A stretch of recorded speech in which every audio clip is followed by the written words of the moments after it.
Hi, welcome back to Living Well with Memory Loss and MCI. My name is Wayne, and in this video, I'd like to share a little bit about who I am, how I was diagnosed with MCI, and uh, some of the courses I've taken during the last 2 years. So, I plan on being brief today, just giving you a quick overview, and then we'll probably make videos on different topics I touch on, different things I'm doing. I'm going to go into a deeper dive on that on different videos. So who am I? Who am I? Well, I'm a 72-year-old man. I'm a husband, twice married. Uh, my wife and I have 5 children between us, and 9 grandchildren. I retired in 2015. I found that I was slowing down and making mistakes. And I worked as a welder fitter and a CNC machinery operator, so I was running computer operated machinery and welding and fitting. So I was in a unionized workplace, and basically I just came in and did what I was told. So I retired in 2015 when I was 63. In 2017, I went in for a colonectomy because they were worried I might have cancer. So the good news was they got the cancer in first stage, but it put me into a tailspin, and I was in the hospital for about over 20 days with delirium symptoms. Yeah, so in December 2018, my mother-in-law, my wife was her primary caregiver, and she ended up having dementia and dying in a nursing home in 2018. Now, in 2019, my wife and I took a trip to Nova Scotia, which is in the eastern part of Canada. We're more in the central part, or in Ontario. So it was 5,000 miles in 2 weeks. We had a good time, but it was, and I was capable of doing that. I was okay with that. So then, in 2019, I was functioning pretty highly. December 2019, that's when that COVID thing started, and that was a crazy time. It was a stressful time. My wife and I felt very isolated. We sort of everybody closed down, and we got very isolated. And in 2020, my wife got very sick, and she was in the hospital for a while. And I think in 2021, I had 2022, in the summer of 2022, I had nose surgery on my nose, and it seems, yeah, so what? Well, it collapsed. This nostrils collapsed. So instead of nose breathing, I was mouth breathing all the time. So I was like, so that affects your brain. That affects your brain. If you want to get lots of oxygen to your brain, you breathe through your nose, and you take deep, deep, slow breaths. Is what's the gold standard. So if you're breathing through your mouth all the time, it does not promote cognitive improvement, let's say. So by late September 22, I was finding myself very confused and bewildered, upset.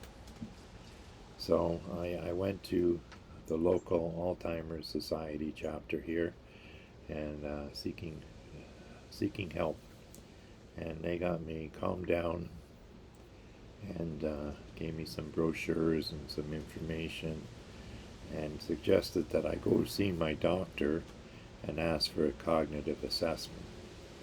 So I went and asked them for that, and it doesn't happen overnight, so it took me 15 months to get a cognitive assessment. So there's many things involved with a cognitive assessment. They do blood tests. They check for bone density. I don't know why they do the bone density. I guess that's a check for like people that are older than me that are at risk for falling. They're worried about their bones. And they have a blood test. The doctor, I think he did a little mini cognitive test in the office there. Alzheimer's gave me a sheet to fill out and take to the doctor, which helped a lot. It just got everything going right away. And then they scheduled an MRI for me and a cognitive assessment. So while I was waiting, I started some programs at the Alzheimer's Society. I started doing Qigong with in Niagara, the Niagara region of Ontario, Canada. We have an online Qigong Zoom class with George Picard from the Village of Hope. He goes on the Zoom and shows us the Qigong, and that I found has really been helpful. It's one of the mainstays of my what I call my practice, things I do to improve my cognition. So in November I had a bone density, and they checked that out and said, no, the density is not coming from your bones. Your bones are okay. So this density you're experiencing in your thoughts coming from somewhere else than your bones, I guess. That's my takeaway on it anyways. So I was doing the Qigong, and I was looking online for things, and I did a brain test for Apollo Health that was associated with Dale Bresden. Dale Bresden is he wrote a book called Reversing Alzheimer's, and it's a good book. It gives you a lot of options there. And in December 2022, I started doing, I read a book called Peak Mind by Amish P.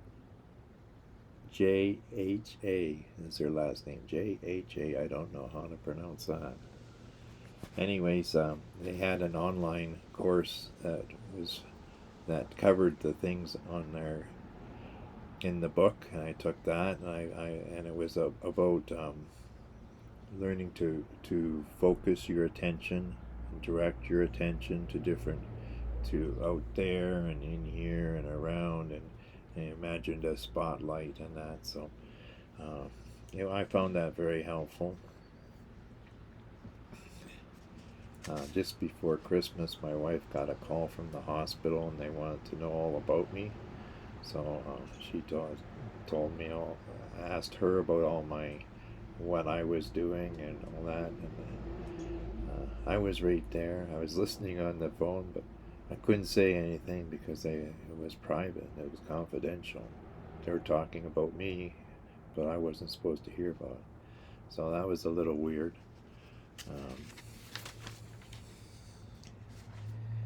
So by January 2023, I started doing Brain HQ, which is a brain training program online, and you get one free exercise a day. So I was doing the free exercise daily.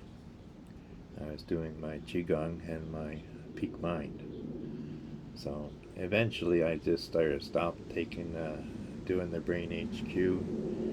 When I started the Brain HQ, I was at.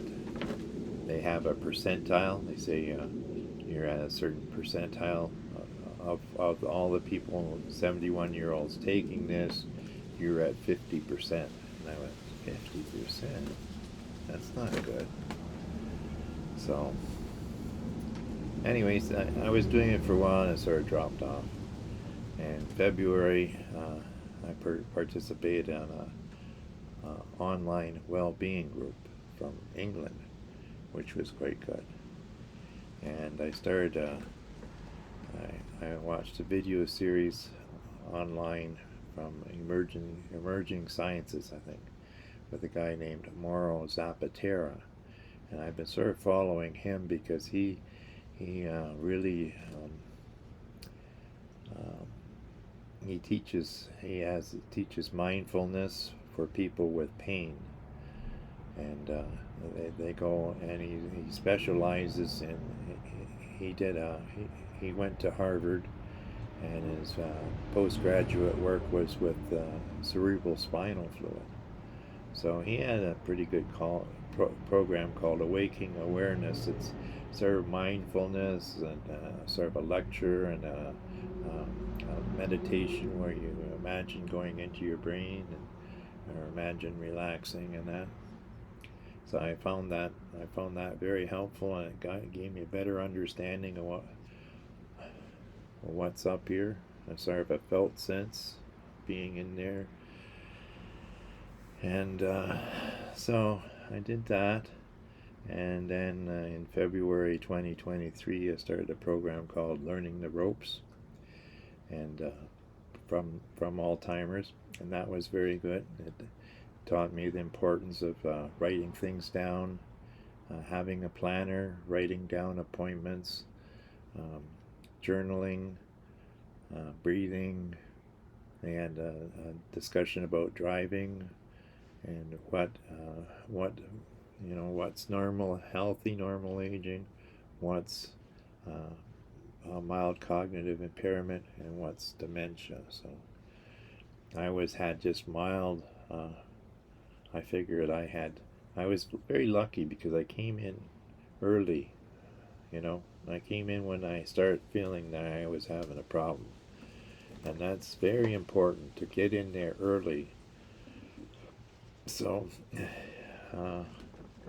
in March I got new glasses, which helps. I had been not having, hadn't had my prescription updated for several years, so getting new glasses helped improve things quite a bit.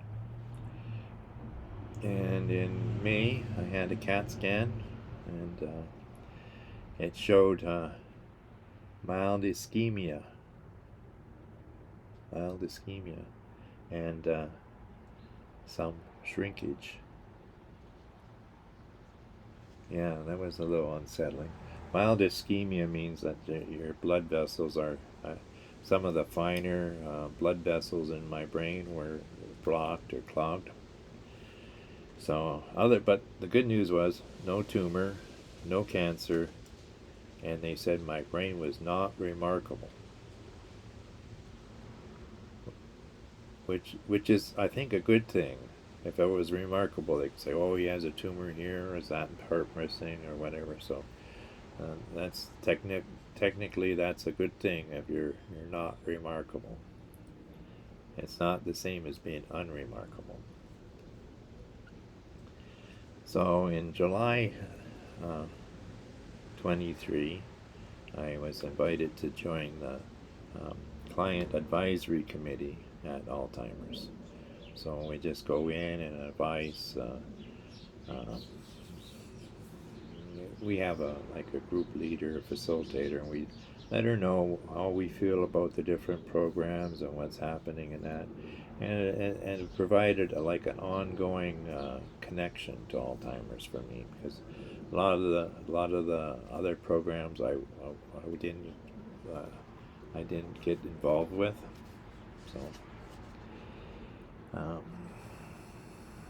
and I read a book called Breath by James Nestor. So he goes on all about the benefits of breath. And in August, I went to a wedding shower, and I felt comfortable there. Before, I was really uncomfortable in groups, and that I was getting more comfortable talking about. Not talking to other people about, but being more comfortable around people, and realizing that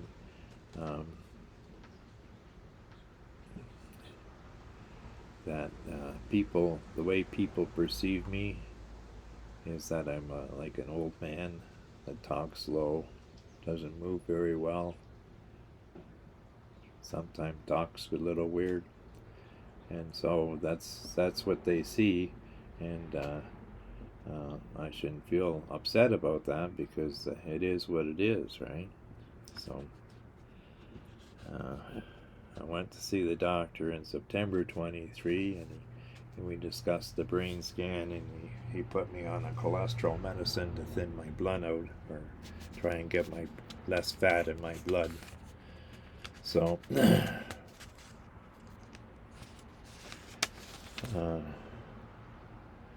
October 2023, I got the Big Brain Academy for my Wii, and it's like a kids program for brain training, and I set it up, but it didn't really work that well for me. In November 2023, I finally got to go to my cognitive assessment, and that was 15 months after I started this process. So it takes a while. In Canada, it takes a while to get that assessment. And on Montreal, they have a Montreal cognitive assessment thing, and I scored like 26 out of 30, so that's pretty high. I got the hands on the clock wrong, so I lost a point for that, and then I lost 3 points for something else. So then I got the label. Then. It said mild cognitive, Wayne has mild cognitive impairment with mild memory issues.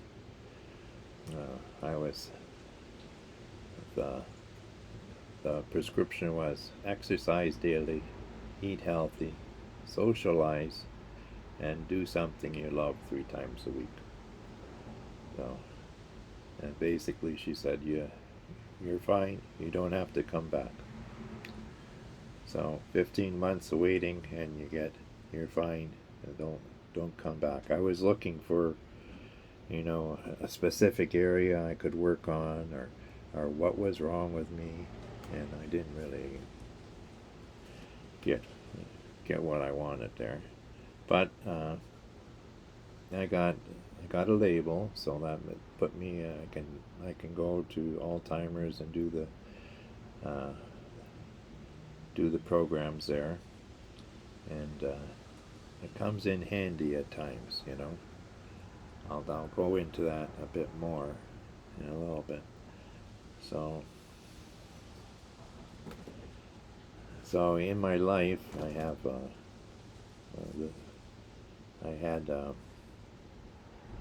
my mom, who was living in a assisted living. It's very well taken care of. My sister's her main caregiver, but I go out to see her. So I worry about her, and I worry about my son because he has Down syndrome. And I worry about him, and I worry about my mother, or my wife is my main. I make sure that she's taken care of, and a lot of this, why I was getting into this, was because I was worried I couldn't take care of my wife if she got sick. So I thought, well, I need support. I need to get some support around us. She'd been in the hospital once, was very sick in the 2020, and so I was worried about that. And Uh, but this year she got sick again.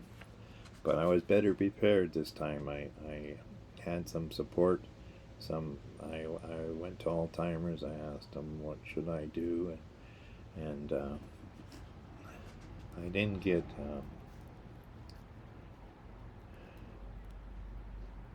I didn't get somebody coming in to do the dishes, but I did get good advice, and I did have some confidence in my abilities. I was driving up to the hospital.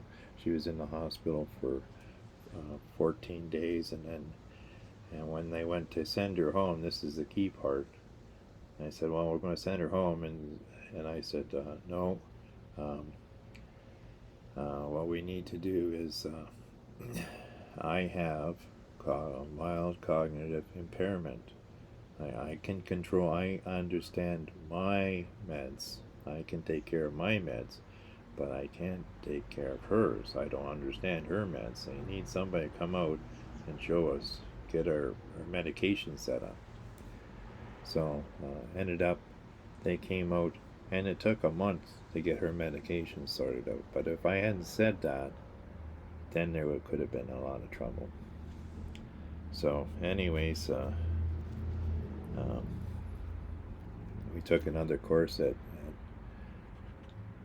at Alzheimer's last year called All Beyond Words, which is just basically getting together with other people with these things and talking about it. And so I went to see a chiropractor because I was having trouble walking, and they got me into new shoes and gave me tips on walking, and now I'm walking better, so that helps. And in May 26th, 2024, I went for a walk, a fundraiser walk for Alzheimer's. And in June this year, I gave a speech. I gave a speech at the Alzheimer's Society General Membership meeting. And getting up in front of a bunch of people and saying I'm living well with mild cognitive impairment was a landmark for me, because that means that I've accepted that I have memory issues, and I've learned how to live well with the memory issues. And a lot of people have a lot of shame about, oh, I'm stupid, I'm a dummy, I'm a moron. No, I have some memory issues, and I deal with it by writing things down, by thinking carefully what I want to do. I have a lot of techniques. So I have notes here because I forget. So it's been going along. I'm reading. I'm working better. I'm getting along, feeling better about it. And more recently, I read a book called. I think I read another book on Alzheimer's, and it was more of a sort of a buffet of suggestions. Like you can exercise. High intensity exercise is good. Keto diet is good. That's not good for me, but and she says you pick and choose what you want. And one of the things she mentioned was that this lady managed a dementia care home, and what she had her residents doing was doing a meditation each morning, and it was like a fairly simple meditation. So I thought, well, this is something I could do, and it's called a Kirtan Kriya, and it was just touching your fingers like that. When you touch your fingers like that, and then you say Sa Ta Nama as you're doing it. Sa Ta Nama. So that's pretty simple, but you do it for 12 minutes. Yeah, you just do what you can, right? But I can do it for 12 minutes now. And I found that helped a lot. I found that I was bringing home books from the library and not reading them, and after I started doing that, I read about 4 or 5 books within a month. So that's all good. So, and another book I was reading was Soft Wired, and that's was by Michael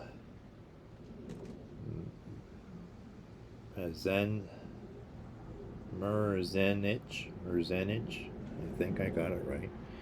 And he's the one that developed this HQ brain training. So about that time, I started doing my brain training much more consistently every day. And I've been doing my qigong. I do like 6 movements every day, and I'm doing the Sata Nama right now. That's my main practice.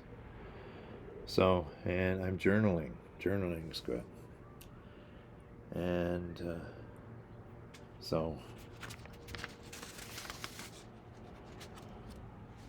just going on here. So during the last 2 years, I've been reading about it. I've been researching on the internet and on Google. I've been talking to ChatGPT about it. I find that I get a lot of information from ChatGPT, and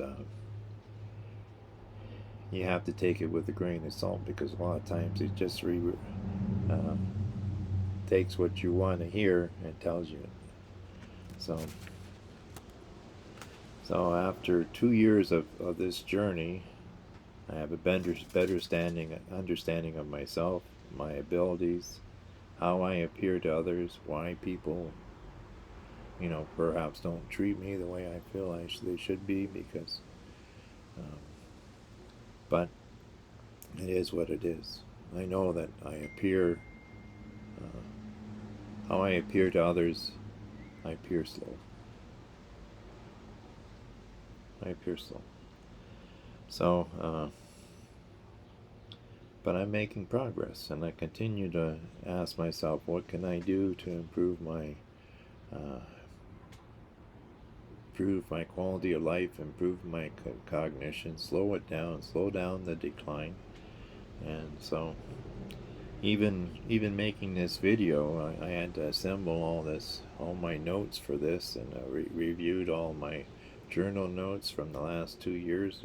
I found that very helpful, and so I'm having fun doing this. Maybe this is what I love to do, is talk to my computer. So I hope you're having a good day and you enjoyed my little story, and I look forward to making more videos for you. Bye for now. As always, welcome your comments. Subscribe so you can get my new videos, and share them if you find someone that might help somebody. Share this. I'm not out to make money. I'm just out to share some of the wisdom, some of what I've learned so far. So bye for now.